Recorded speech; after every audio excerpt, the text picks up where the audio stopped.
welcome to another episode of Will's Review. I'm your host, Will D. And this week we're going back to our old ways for a change, because there's actually a little bit of sports news to talk about, which feels awkward after, like, how long of really nothing? But first and foremost, the NHL, amongst all the nonsense going on, has created a new sports team in Seattle, and they're called the Kraken. What? Yeah, that's what I was like. First off, hockey in July making news, like, what? I mean, we don't really get a conclusion to last year, but there will be a new team in Seattle called the Kraken.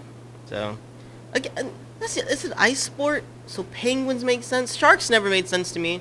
I mean, I know it's water, but are we gonna see them in Antarctica? Like, there's not really a polar bear. There's a polar bear mascot, but a kraken?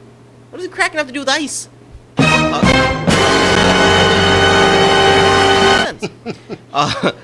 But other than that, baseball started, and no, I'm not gonna talk about Trump and the Yankees, because, well, I mean, that just makes sense. But as far as standings go, every team in both the American League East and the National League East all have one win and one loss, which is, I mean, I guess it makes sense, but still really weird. And in doing so, the Yankees are officially in third place and the Mets are in first, which doesn't make any sense. But we just started the season, so we're going to have a 60-game season. Everything's in motion. We'll see what happens with half of the sports here. I mean, baseball is going to probably end up going into October and November like usual, maybe a little longer. They got to rush a bunch of games, so we'll see how good it gets. Then again, it's also like really, really hot in a lot of different places, so I don't think it's going to be that great this time around. Just my 2 cents. But one thing that happened that I told you we were going to talk about is probably the only kind of sports news we've had the last couple months, and that's wrestling. So WWE held their Extreme Rules wrestling event. Why this year it was called Horror Show, I don't know. I could not figure that out the entire time they were promoting it.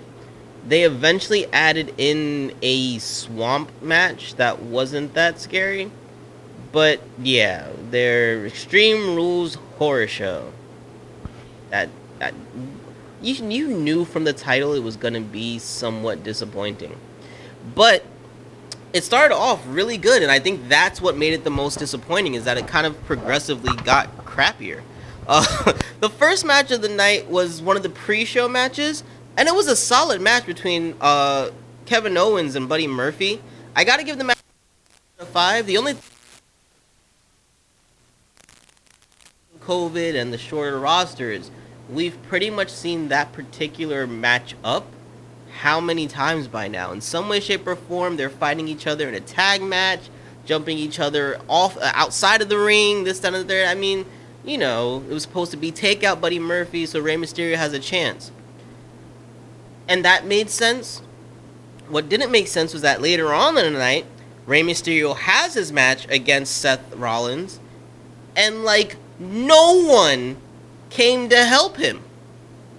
Seth Rollins, for the majority of that match, was beating the crap out of Rey Mysterio. Let's be honest. And during it, I mean, especially to the point where, like, the guy's about to take out Rey's eye, why is, Kevin Owens, who just won a match earlier, is chilling in the back? Why is it that 5 seconds later, after Mysterio's eye pops out of his head, does his son come running down the ramp? Like, this is a match that legitimately has no rules. You took out his only friend. Logically speaking, why wasn't Seth Rollins just jumped? And for that reason, besides the fact that he pretty much beat the crap out of Mysterio for the entire match, I gotta give that match a 2.5 out of 5. That was, it was mildly entertaining, but the complete idiocy of it, like, I know wrestling is supposed to be scripted, right? I know this watching it. So knowing that, there has to be a certain sense of believability built into it. Now the physical actions are, what is real, right? These guys take risks, they hurt their bodies for your entertainment. But in doing so, develop the storyline. The other thing about it too is that, it made sense for Seth Rollins to win. Rey Mysterio is almost out the door, right? Whether or not his eye popping out his head is real or false, if he were to have to wear an eye patch for the next year of his career, it's not a problem. Do you really see Seth Rollins wearing an eye patch for the next 10 to 15 years because of some match that happened? It's like if Rey Mysterio lost the rights to his son to Eddie Guerrero in, what was that, 2006? It wouldn't make any sense all these years later. So, yeah, this is something, you just knew Seth Rollins had to win, and they just gave it to him in the most nonsensical way ever. They took out his friend, and then he doesn't get jumped after they've been jumped. And that's the other thing. They've been jumping him for weeks. Why is this the one night you just let him be and fight fair? Doesn't make any sense. But before we even get to that matchup, after Kevin Owens was the New Day versus Shinsuke and Cesaro.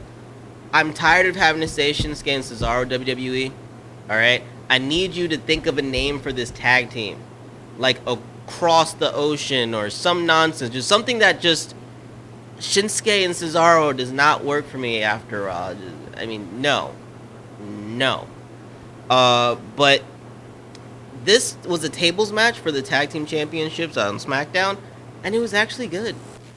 It was actually really good. This was probably the best match of the entire night. I give it a 4 out of 5. There are little parts to the choreo that kind of felt a little off, but all in all, from start to finish, this had a lot of really great, intense moments. Even the ending of the match was legit. And it forces the New Day to kind of go back to being solo wrestlers for the time being. We all know Kofi made it all the way to the top. We all know Big E, they've been kind of pushing him and not pushing him back and forth. Give him a push. Use it as an opportunity to give him a push. I think it's a good idea. I think it should be done. Next, you had Bayley versus Nikki Cross for the SmackDown Women's Championship. There's not a lot bad about the match, but there's also not a lot good about the match. And I hate a match that ends so corny. You read it a mile away, and everybody knew at some point Sasha was going to try and cheat.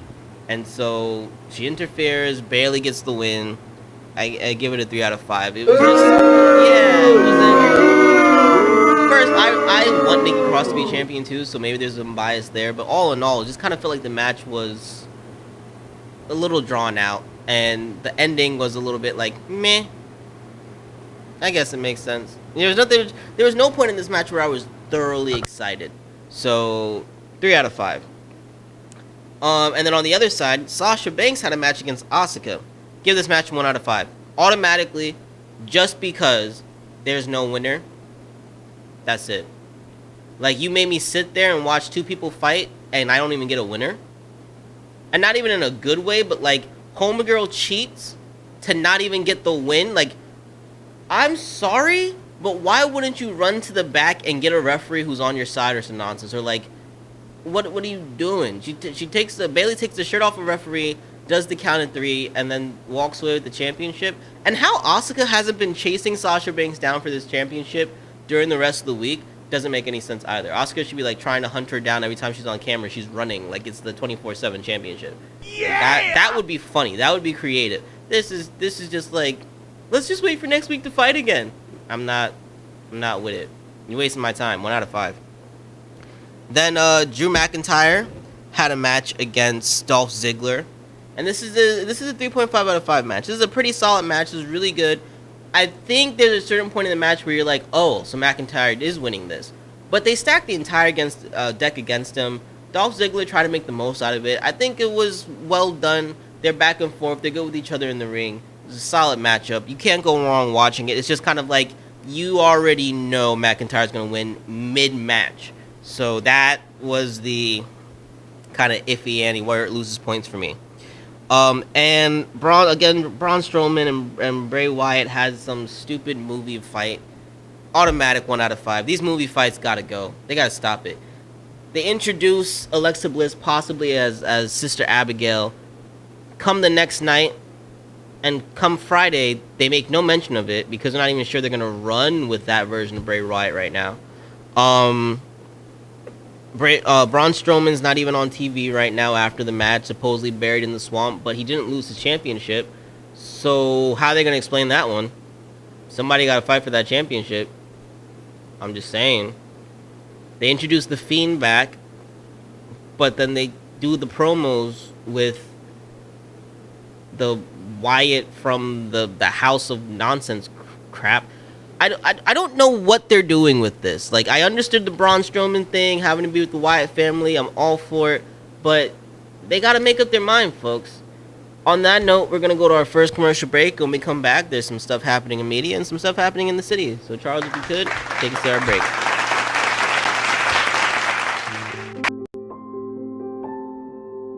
Hey everybody, I'm Lil D. I am Javier Luis. I'm Alex Polanco. I'm Apollonia Cruz. And I'm Kelly Kaboo. I am Shirley Phillips. I am Emmanuel Anzule. Do you know 1 in 4 women will experience domestic violence During their lifetime? And domestic violence and abuse can happen to anyone, regardless of gender, race, or other factors? 2 out of 3 homicide cases are Females who were killed by a family member or intimate partner. As domestic violence victims, they face high rates of depression, Sleep disturbances, anxiety, flashbacks, and other emotional distresses.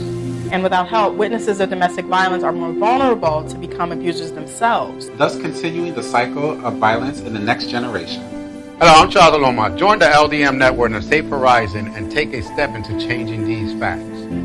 So if you are or know someone that is being abused, please call the City Domestic Hotline at 1-800-621-4673. So that is 1-800-621-HOPE. speak up, Speak out. And make a difference. And just know that you don't have to deal with this alone. There is help.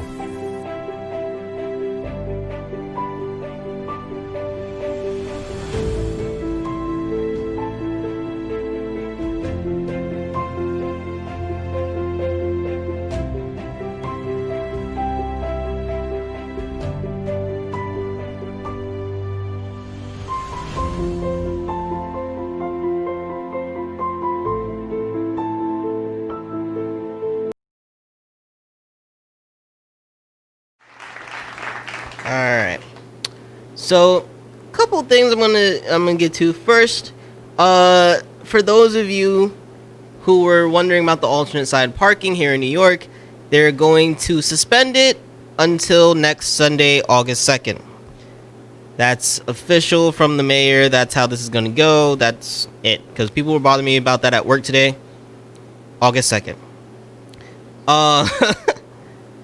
And then, in Queens, after a bunch of parties that were taken away or happening in like Steinway and stuff like that, there are 2 bars and 1 pizzeria that just lost their liquor license. And the city is, making this as an example. People, no COVID parties. If you're a business, no COVID parties. All right, just look. It doesn't make sense. If you're a bar that loses your liquor license, you're essentially out of business, right? If you're an establishment and you're able to sell alcohol for whatever reason, just follow the rules for now. Keywords there, for now. The city is trying to make a very huge point, a very huge stand. Just play along with the game, right? It doesn't make sense to lose your business that was almost out of business and you're finally getting it back because a bunch of people want to get drunk. Like, just follow the dang rules. Let people go to the liquor store like they've been doing and throw their COVID parties at home. But you as a business have to take the stand and just follow the law. It's that simple. One good night isn't worth the rest of your business. And for parents here in the city, on certain days in the city, mostly the weekends, they have these open streets where they stop cars, people can walk and ride their bikes and, family space kind of a deal. So the city's turning some of these open streets into what they're calling play streets, where they're making it specifically for children to have certain activities where they could be. So, if you're a parent, you're looking for something to do with your kids in this current environment we're all living in, just look up they're calling it play streets and find out what areas and what activities they'll have for your children. So just something for you guys who have little ones to deal with at home, and you're tired of actually having to deal with them at home. But there's a lot of stuff going on in media. So first thing I want to speak to my geeks real quick. Dragon Ball dropped a new chapter in the manga. I've waited a little bit to speak about it because, well, spoiler alert, Goku looks like should be dead. Pretty much there's a new villain in the current arc of Dragon Ball Super. For some of you guys who may, for whatever reason, have no idea what's been going on with that the last year or so. Before the anime comes back, the new arc started in the manga, and this guy broke out of prison, somehow was only defeated by the Kai who turned into Boo, and now is like beating the crap out of everybody. Goku tried to fight him, and he lost, despite now, mastering the basics of angel techniques. And angels are stronger than everything we've known so far. For those of you who have nothing to deal with geek stuff, angels are very, very strong. And then Vegeta comes out of nowhere and finds a way to beat this bad guy. And then the bad guy's like, yeah, nope. Backdoors him, becomes even stronger, and is now beating up every character in the story, right? Waiting to eat up all their energy. Why am I even bringing this up? Well, just before this chapter drop, there was a lot of buzz going on from the chapter beforehand. All the people were saying that Vegeta was going to use his super secret technique to beat up Moro. Then that didn't happen.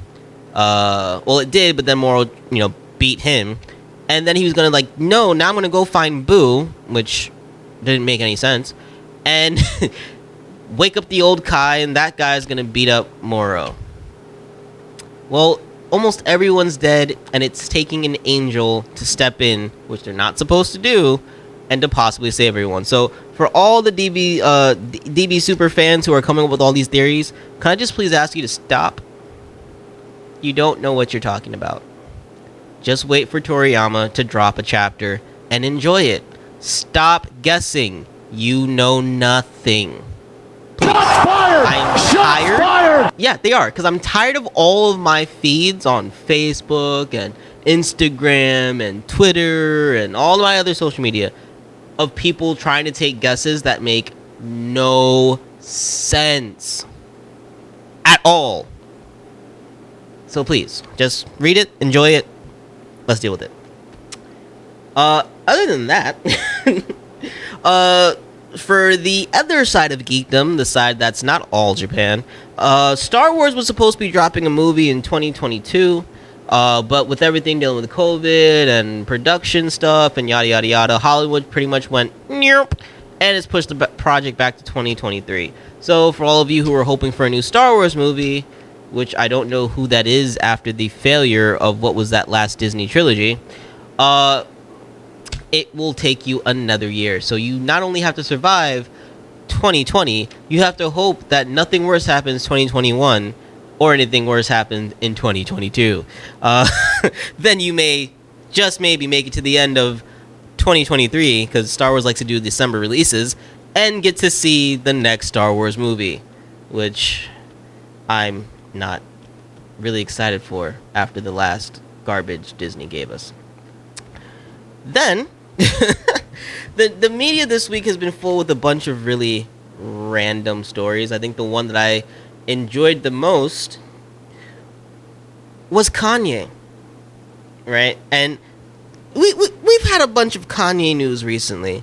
I wanted to talk about this because everyone seems to forget that Kanye isn't in his right mind, right? So all the people who are talking about Kanye 2020, it doesn't make sense because we don't know how mentally stable he is. We don't. We don't know how to deal with Trump, who supposedly isn't crazy. To have Kanye in office, who is, I don't know if it's clinical depression or clinical bipolar disorder, but he definitely goes through his ups and his downs. And something that doesn't bother him today can bother him tomorrow, and we're gonna give him the power to push a little red button that can end the world. Doesn't really make any sense. Let's just be real about it. No. No. He wasn't ready. He's not. He wasn't ready. At all. Now, the other thing to that is, at the same way that I'm saying that's why he can't be president, people, leave Kanye alone. The man is mentally ill. You would not be going ham against that homeless guy on the street screaming, yada yada about anything. Look, Kanye said something about Harriet Tubman and not freeing the slaves and making them work for, white people. I mean, technically, he's not all wrong. They just went to work for white people willing to pay them for their services. And they got other freedoms. But he's not all wrong. I'm not saying he's right. I'm just saying he's not all wrong.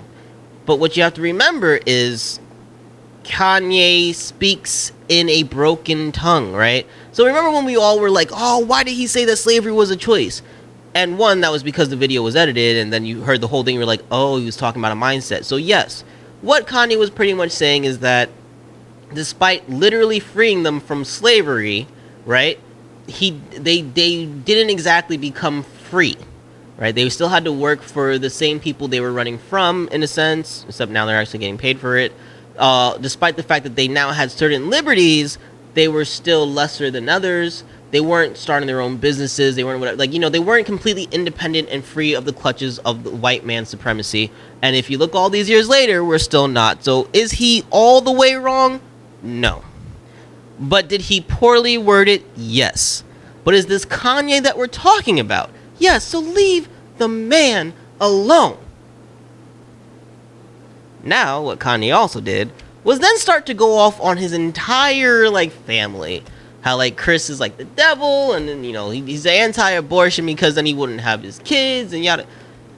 Again, this is Kanye. Shake your head if you want to, be like, dang, this man is crazy, oh, I feel so bad for him, but do not entertain him. You know who needs to entertain Kanye? And you know who actually entertained Kanye? The day after his Twitter rant? Dave Chappelle. That is who should entertain Kanye. Someone who actually understands his stressors. Someone who understands why he would go off. Someone who has also been called crazy and proven not to be. But he probably does have a couple of issues he's just not dealing with, or dealing with in his own way. Look, people.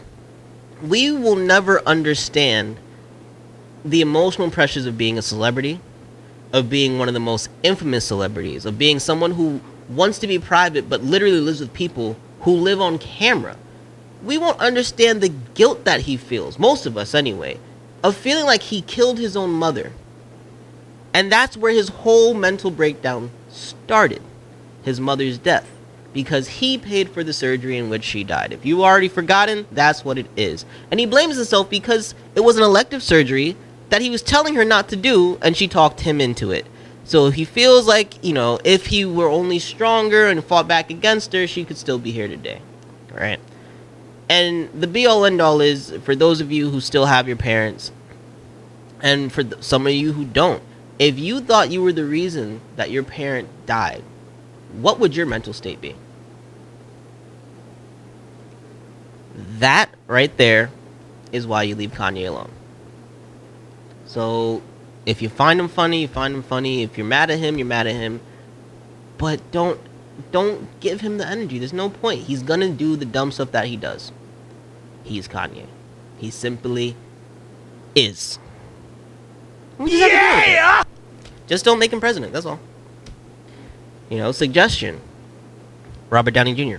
I mean, according to Korea, right? But yeah. So just let Kanye have his nonsense. Let Dave Chappelle break a beer with him and calm him down. That's what we need. And other random celebrity news, I posted this up on the Wheels Review page. So these guys are turning anything and everything into nonsense. So now someone's trying to turn Chrissy Teigen into a cannibal. I'm like, what are you doing? So somehow Chrissy Teigen ended up a part of the Epstein nonsense going on right now, right? Like all the backlash of who was participating in this and that, and the whole pedophilia thing.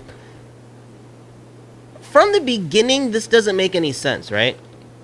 Chrissy Teigen is someone who has been known to deal with like postpartum and things like that. Like she's had her difficulties dealing with children, let alone sexually assaulting them. I don't really think like I think that's just going a little too far with things. And then to say that because she's not from here, it's a possibility that she's willing to eat human flesh. Like, I don't know what the internet was up to this week, but it is truly undefeated because I can't make sense of nothing that it does. People, leave Chrissy Teigen alone. Please.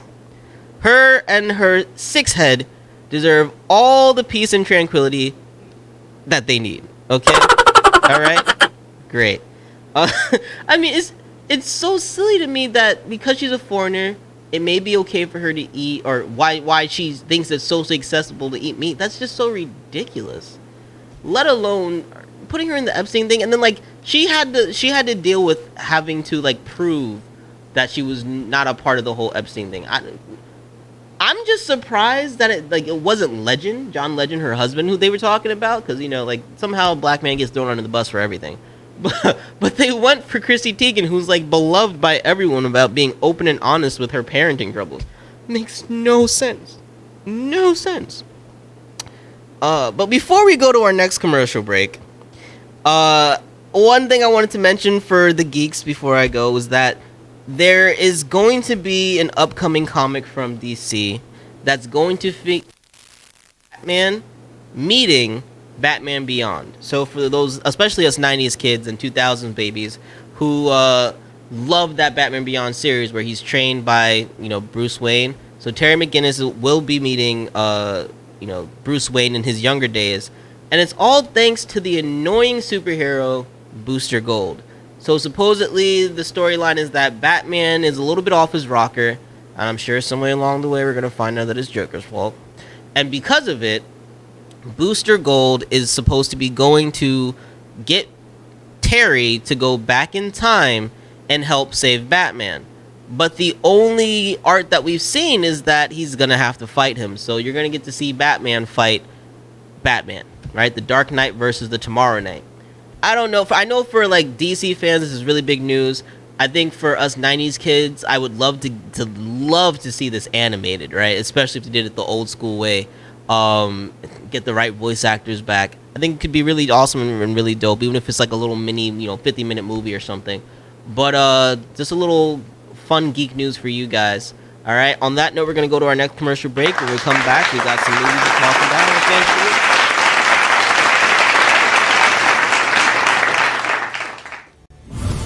As mighty armies clash in a struggle for total domination, the scales can be tipped by one man who has the courage to confront his fate and make a choice that will decide the fate of the world.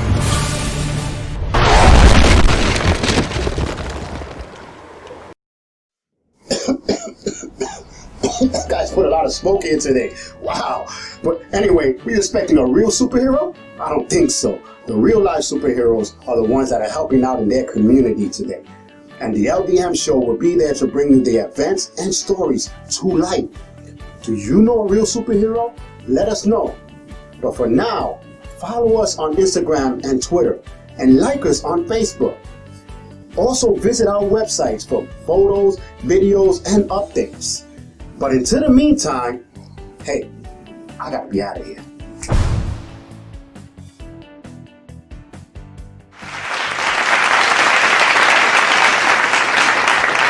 me a second. My drink's actually kind of tart. It's like lemonade and like soda, sort of. It's really tart. But we got a couple different series to talk about. as far as Netflix goes.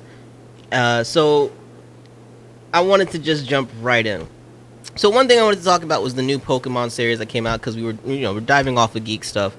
I really didn't think I would enjoy it, considering that the last Pokemon arc, where Ash finally becomes champion, was one of the most crappily animated things I've ever seen in my life. But I really love Pokemon Journeys. I really do. It's charming.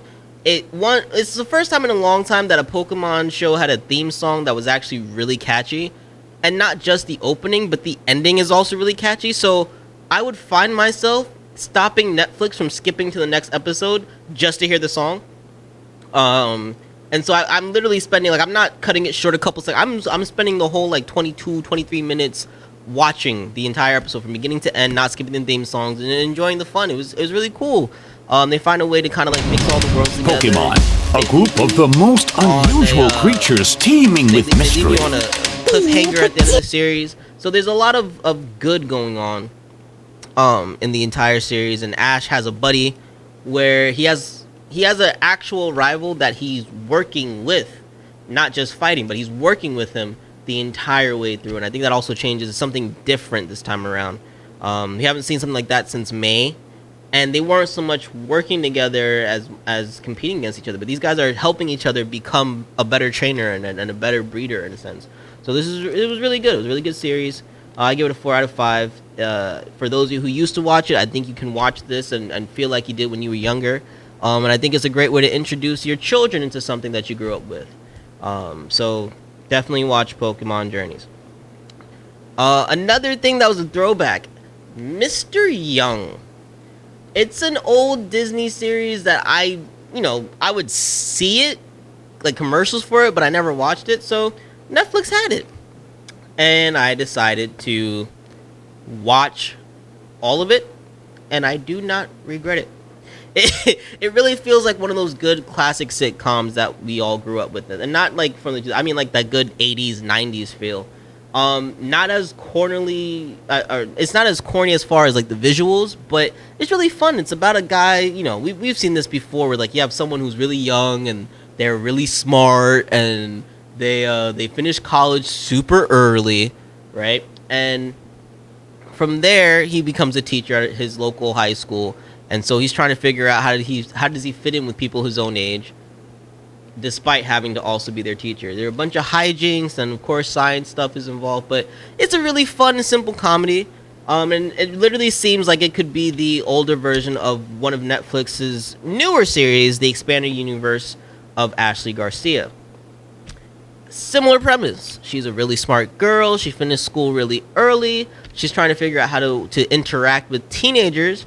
Difference here is she moved away from her mom to live with her uncle, who's a famous football player, and you spend just as much time navigating his love life as you do hers. And I think that's a really cool dynamic. Along the way, they delve into certain aspects of Mexican and Mexican American culture, and it's just kind of it's another fun, lighthearted TV show. But I found myself laughing. I thought it would be really corny. I found myself laughing. I'd give both these series a 4 out of 5. If that whole like young kid having to be an adult but also trying to be a kid thing is something for you, these are two great series on Netflix right now that you can definitely go and watch. It's really, they're really silly, but I guess I'm a sucker for it because I like stuff like Full House. I don't know. I found myself laughing throughout all of Fuller House too. Right? See, you get it. I'm not crazy. I'm just a little bit. Also, a new stand-up dropped on Netflix called Jack Whitehall, I'm Only Joking, right? Jack Whitehall is pretty well known in the UK. Has had a special or two that Americans have gotten a chance to view. This is another one of his UK performances. And he's really calmly funny, if that makes any sense. Like, there was no point in time that I found him boring, but I also wasn't like knee slapping laughing the entire time. But I was definitely laughing. He got some very audible laughs out of me. There's a great story about him and his father going to Chernobyl which was also recorded because it was for another BBC series. And it's just hilarious, the story that he tells. But along the, he has a lot of life observation stuff, like angry people on the airplane, and even the baby's upset at some people for how dumb they are, and everybody knows you're supposed to be mad at the baby. Like, really simple stuff, really common stuff. I won't say that it's quite as simple as Seinfeld with like, why does the airplane food suck? But it's actually, I found myself quite amused while watching it. So Jack Whitehall, I'm only joking. And yes, it's white people humor. He's from the UK. Deal with it. Now, moving from comedy, there is a Chinese movie called Double World that dropped just the other day. I really wanted to like this movie. I find myself having to give it a 3 out of 5 because the visuals are awesome, the action is cool, but it was just a little too all over the place as far as the story goes, right? There's sometimes when you watch Asian movies where like there's a lot of stuff going on that only makes sense if you know like all of like China or Japan's or Korea's history. This is one of those movies. And then the way that it's done is very chopped off. So there are parts that are currently happening, parts that jump somewhere else, parts that are just kind of like, huh? And it just doesn't make a lot of sense. So I give it a 3 out of 5 because I feel like if you just watch the action in this movie, you won't feel like you wasted your time. Like literally just when they're talking, pay it no mind. The moment that you hear a sword cling or a cannon blast or like an animal roar, look up. That's it. You can, if you want to talk to your friends on Facebook while watching something, Double World is definitely the thing. Don't even try and make sense of the story. Don't do it. Don't do it to yourself. It's not. Nope. So that's just for the kung fu movie fans. Just go give that a watch. And another thing that popped on Netflix is another throwback called Heist. Now this isn't too old. This is about 5 years old. I didn't know this was a movie when it was out. So I was like, when did Robert De Niro do a movie with Morris Chestnut and Batista? And then the lead character of this is the guy who was the parent, like was the Winchester's father on Supernatural, who's also I think Egan on The Walking Dead. I'm just like, who put these 4 guys in a room together? Made no sense. And this happened in 2015 when like 3 of these guys are relevant. Seriously, Morris Chestnut, why are you in this movie? But like it made no sense. So the moment I see this, I'm like, I have to watch this. Lord knows if it's garbage or not, but you see Batista, Robert De Niro, Morris Chestnut on a screen, you ask yourself why. Now, this is a movie about a loan shark who runs a casino and one of his employees wanting money. That's the premise of this whole movie. This whole movie. And then it somehow turns into a really crappy version of Speed, despite this. And there's some familiar faces on the police force that go and try and catch a bus that can never stop. There's some corrupt cops, some good cops. There's a whole scam going on. Like, all these things just come out of nowhere. And you know what happens the entire time? You're still asking yourself, why is Batista, Morris Chestnut, and Robert De Niro in the same campaign? This movie sounds so ridiculous, and yet I really couldn't stop looking away at it. I gotta give it a 4 out of 5 purely on entertainment value. Obviously, the casting just had me like, huh?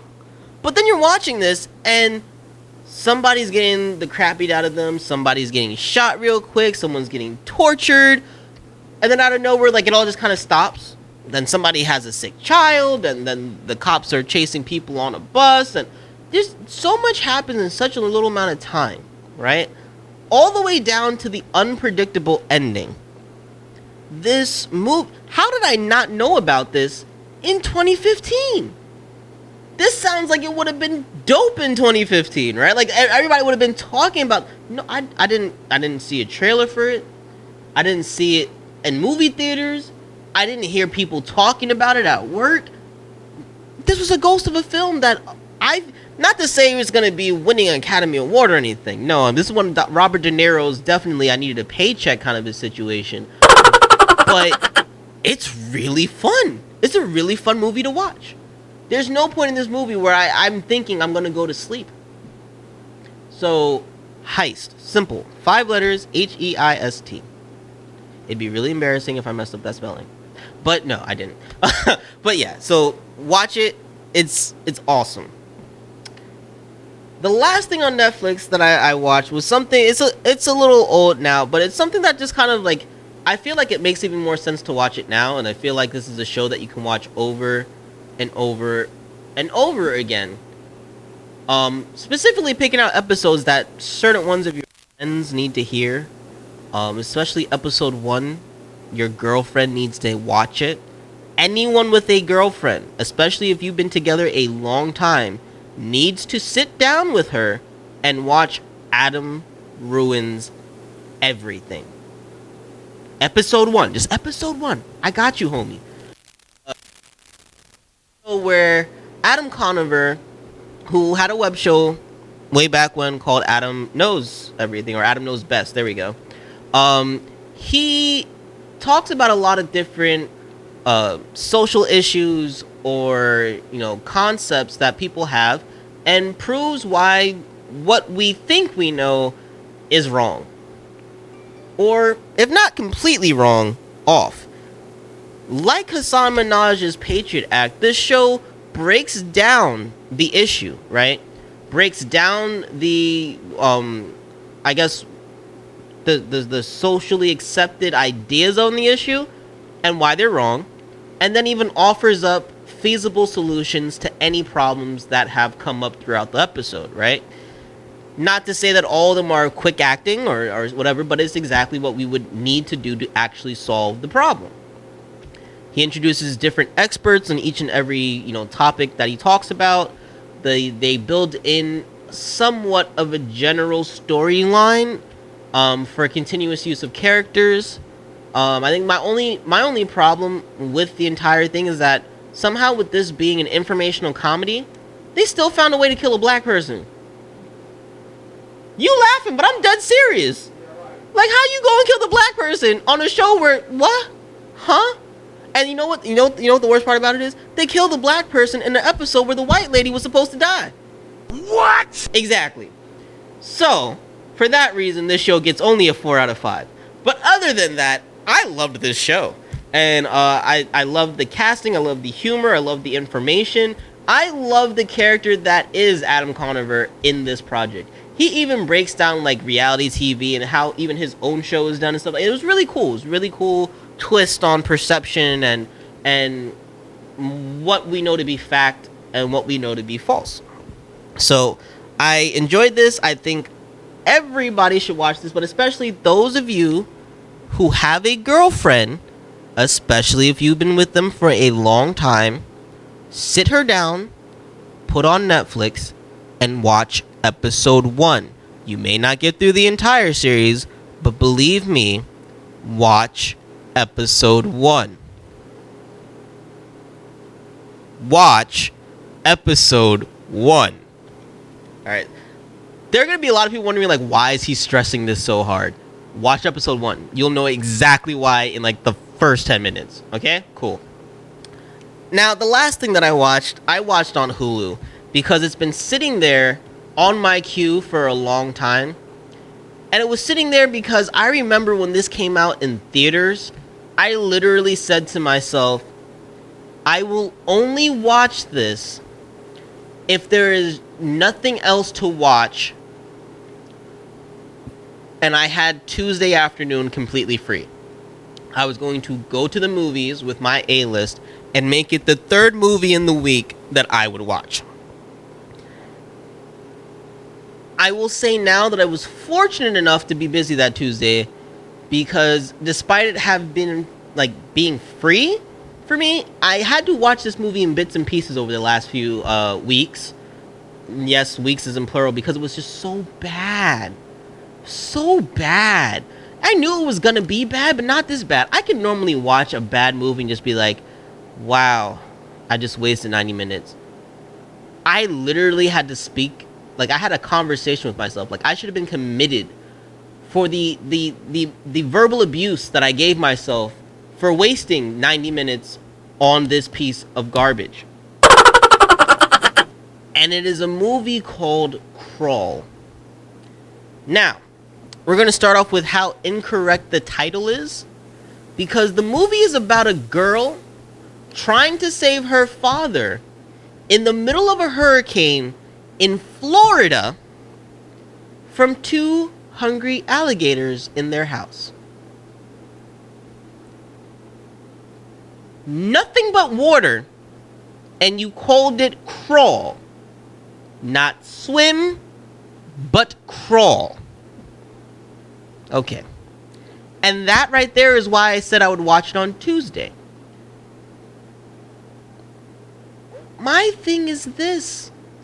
I'm going to give this movie a 2 out of 5, only because the likelihood that something like this would happen could only happen in Florida. And that fact right there is a little bit of believability that I wish that I wish some of these WWE movie matches actually had. So that right there, that one little piece of information that then makes it understandable to why this is a nonsensical movie, why no one in the movie actually has any sense of intelligence, and I mean, in all, really, gators in a house in a hurricane, people. Sharknado seems way more plausible and realistic than this movie. Sharknado. Think about that. I would honestly tell you, go and watch Sharknado and take it as a more serious movie than Crawl. Like, garbage. Its only redeeming factor? Yeah, it's in Florida. Like when you hear about really random, really dumb, really stupid news stories, it's in Florida. So where is a really crappy movie going to take place that you're just left like, why would you do this? Who thought this was a good idea? Like when you guys were in a room and were deciding what should I waste my money on, hoping and praying that it turns into a profit. This is what you like. The executive producers of the movie really wasted their money on this, thinking that we're going to get our money back. Crawl. Skip it. Just skip it. I don't even feel I should have wasted this much breath on it, but I feel the need to go into such detail as to why you should not watch this movie. Just don't. Just don't watch this movie. Now, before we go, we're going to do our fans of the week. So, Charles, do you have everything set up? Yep. Yep. So, who do you have first over there? Okay, drum roll, please. We got Buffer. I don't know what's Buffer. Yao. This is literally why I asked him to do it. It's hey yo. Yeah. How you get yeah? There's not even an A at the end. Like, what are you doing? But yes, so Buffer AU doing his thing out in Asia. Pro wrestler that I got a chance to meet while he was performing here in the Bronx. So shout out to you, very active on the page always. Then we have Miss Badass. Why is it 2 S's and a Z?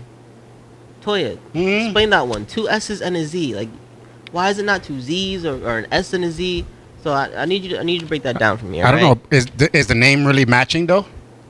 I mean, she got a lot of attitude, so maybe. I mean, not with me. We cool, but yeah, maybe. But yeah, so shout out to her. Then on Facebook, we had 2 dudes win this time. We've had 2 girls win before. We got 2 dudes winning this time. So first is a guy whose name people must like a lot because it's twice. Bilal. First time winner. Also really Bilal. You gotta explain that to me. When people have the same name twice, I feel like someone must then immediately explain to you why that is. Right? Like, when they become of age to realize that they said their name twice, they have to be like, Mom and Dad, why did this happen? And then from that point forward, every year on the first day of school, they must tell everyone in their class. Every time they start a new job, and they must tell all their coworkers. And anytime they pop up on someone's contest, you must now explain to us why your name is Bilal. So please, explain to me why your name is so nice, they named it twice. And last but not least is a very repetitive face on this show, Dustin Strube, who wins this. It feels like he wins it almost every other week because he's very active on the page. So shout out to him for being a very loyal follower and fan. All right. Before we go, we have our picture of the week, which I feel is only fitting because I know a bunch of people brought out the coolers this weekend. Oh, yeah. Right? If you made it to the beach, if you just wanted to sit on the block with some beer, you brought out the cooler.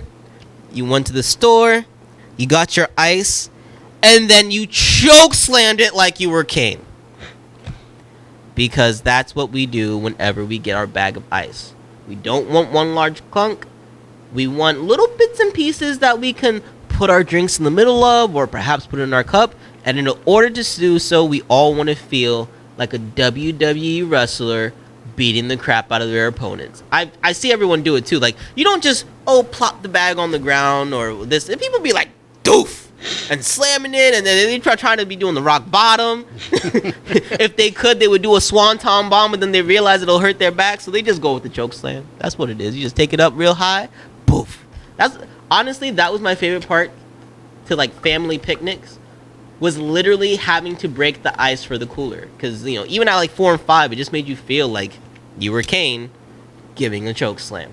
And, I mean, what feels better than literally being able to lift up an entire human being with just your arm strength and then slamming them down to the ground to the point that it incapacitates them. So I think that's just a great feeling that we all wish we could actually experience. And we live vicariously through doing it to an ice bag. So on that note, folks, this has been another episode of Will's Review, and we will catch you guys